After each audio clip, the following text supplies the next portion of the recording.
For all of you attending Wet Your Whiskers, I want to say thank you. You are our biggest friends, our longest supporters. We can't do what we do without you. We absolutely can't. There are cats that are here because you cared enough to support us, to volunteer with us, to donate to us. And there are so many more out there that need that same thing. Without you, all of this can't happen. So I want to thank you for everything that you have done for the rescue, and maybe you would like to become more involved in the future. I want to encourage you. If you don't already know enough about us, it's a great time to learn more.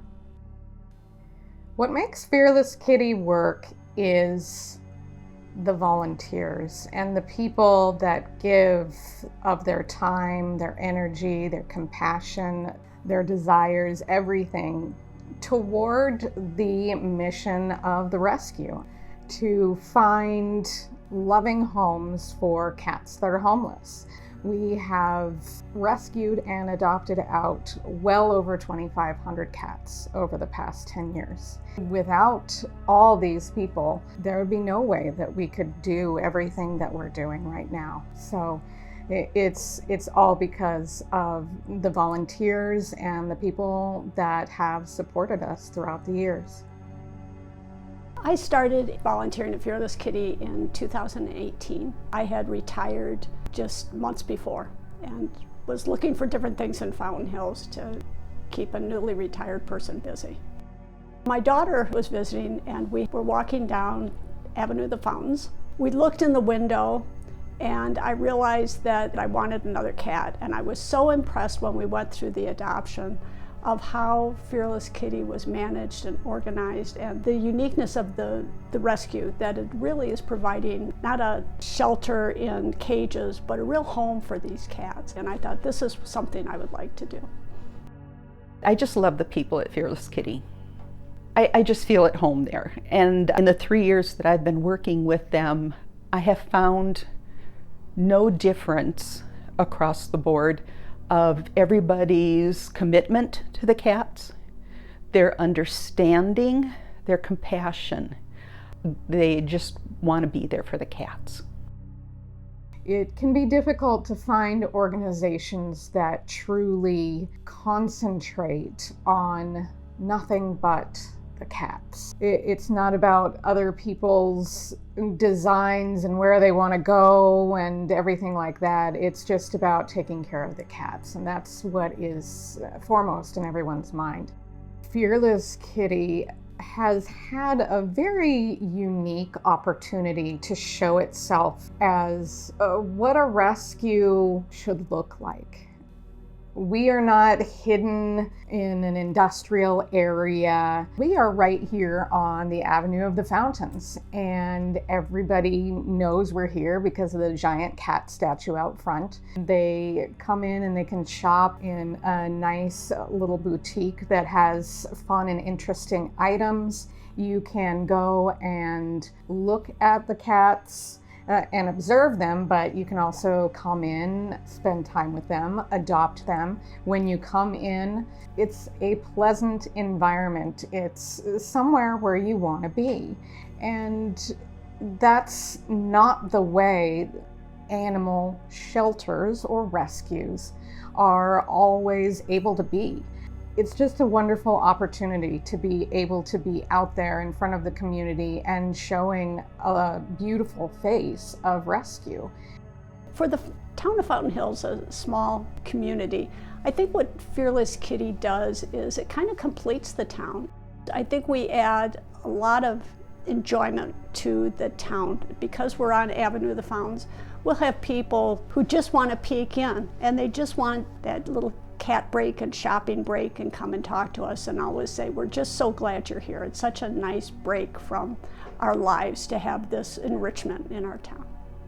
It's, obviously a reason for people to come into Fountain Hills to come visit the rescue, which obviously you bring someone into a community, and then they might see someplace else they want to shop, or they'll stop and eat at a local restaurant. So it can be a good thing economically, Because Fountain Hills does have the problem that we are kind of tucked into the corner of the valley and kind of not a lot to bring people out here. So I mean, it can be difficult for some businesses, so any excuse you can have to get people to visit your community is obviously a good thing. So, and I think the rescue has obviously done that, because I know we adopt people from all over the valley. So this happens to be, of course, a cat rescue, but it could be a dog rescue or helping disabled people or something. But volunteering, you get a sense of purpose, that it's not only something to do post-retirement, but it's rewarding. It helps fulfill something within me to know that I'm actually giving back to help not only the animals, but even the community as a whole. I love cats, and so I thought going and working at the rescue would let me have my cat fixed without having to have another cat in the house. If you're passionate about something, why not give back to that cause or that idea? Volunteering for any organization, you're giving back to humanity in some way. It's a good thing. It makes you feel better. It does good for whatever the cause is you're doing it. And in general, like I said, it helps out society as a whole. I believe very seriously that the way we treat other beings, animals, children, those that cannot advocate for themselves, the way we treat them speaks a lot of our society. It would be easy enough just to look the other way, but we have to think, is it the right thing to do? And are we enriching our community by just looking the other way? Or are we actually assisting? It's a great feeling to be able to do whatever that is and to see the benefits from what you're doing. I would love every volunteer that comes in to be able to have that kind of experience, whatever they're doing, whether it's taking care of the cats or working up in the boutique, whatever volunteers come to do that they enjoy. It's not a job. You don't have to worry about doing it perfectly or up to a certain set of expectations. You do it because you want to, because you enjoy it, and it makes you feel good. You're only answering to yourself. You're not, you don't have that group over your head who are micromanaging or concerned about how you're doing. Everyone is just there for the same purpose and to just enjoy it, but do the best you can for the cats. And you can do, if you're new to volunteering, you can do just what you want to do. So we have some people who will only do 1 or 2 things a year. They're still working full time and they can't do much more than that.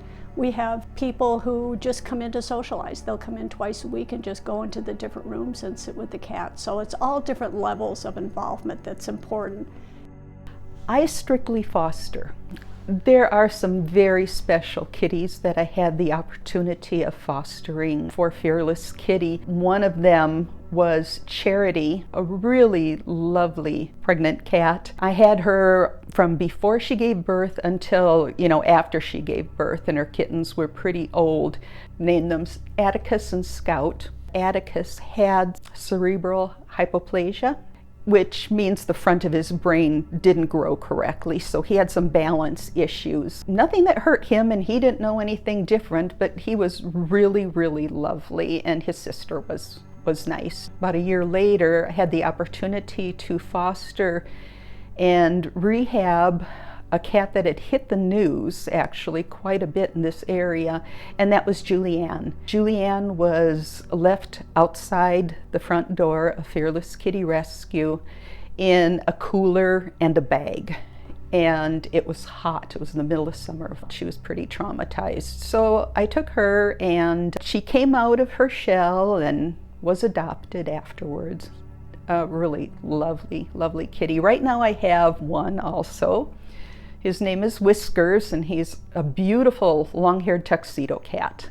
But he got a little traumatized too, and he was boarded, and cats don't do too well being boarded.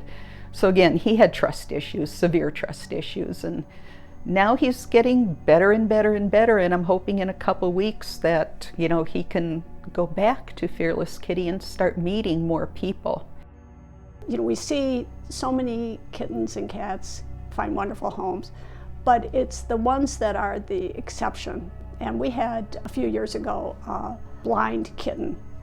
journey. When she was old enough to try to be socialized with other cats, we all gathered around this room where she was going to join another cat, and just watching this now very self-assured blind kitten maneuver through the different towers and different levels. And it was just an amazing experience to watch this kitten grow and find herself and become a true cat. And then later, when we took her for a vet checkup, one of the vet techs adopted her. And I think that's what touches a lot of our hearts, is the success stories when you think that a cat might be very difficult, as wonderful as they are to find a home, that for some reason we find that there's a spot and love in everyone's heart to find that cat a home. For a while, we had Teddy. He sat in the one office, and I would go into the office there and clean his box, put his food down, let him eat, sweep up the floor if I needed to, and then I'd sit down on the floor, he'd crawl into my lap, and I would sit there until he left. There's a special connection that somehow gets formed, and sometimes the cat's that way with everybody. I mean, we've had a few social butterflies, that they love everyone. And then there's others that they're humans. We have had 5 different cats now in our lives, my husband and I, and cats are they're just fascinating. You'll never stop being surprised and amused and puzzled by what they do. Cats are just wonderful companions. And that's one of the biggest misconceptions that people have about cats, is they're solitary. They're not. They live in communities, they form lasting bonds. They like having buddies, they love having a person, but you have to come to an agreement with them. And that's one of the things I love about cats. Their personalities are all so different. I think people learn compassion from cats. I think more people are finding that out too, as there are more people that have cats in their homes than have dogs now. Still, even though cats are coming up in the world, they still have their haters. We are not going to get to a place in our immediate society here where cats are not homeless. So we have a lot of work to continue to do. I would love to see the rescue get to the point where we are not worrying on a daily, weekly, and monthly basis, how are we going to continue to afford to do what we do? If Fearless Kitty didn't have to worry about the day-to-day, I think that we could move into so many other different community programs. So what I'd love to see is some kind of consistent funding from one or more sources that we can actually depend upon to get us through the basics of survival, so that we can move beyond that mentality into a growth and development phase.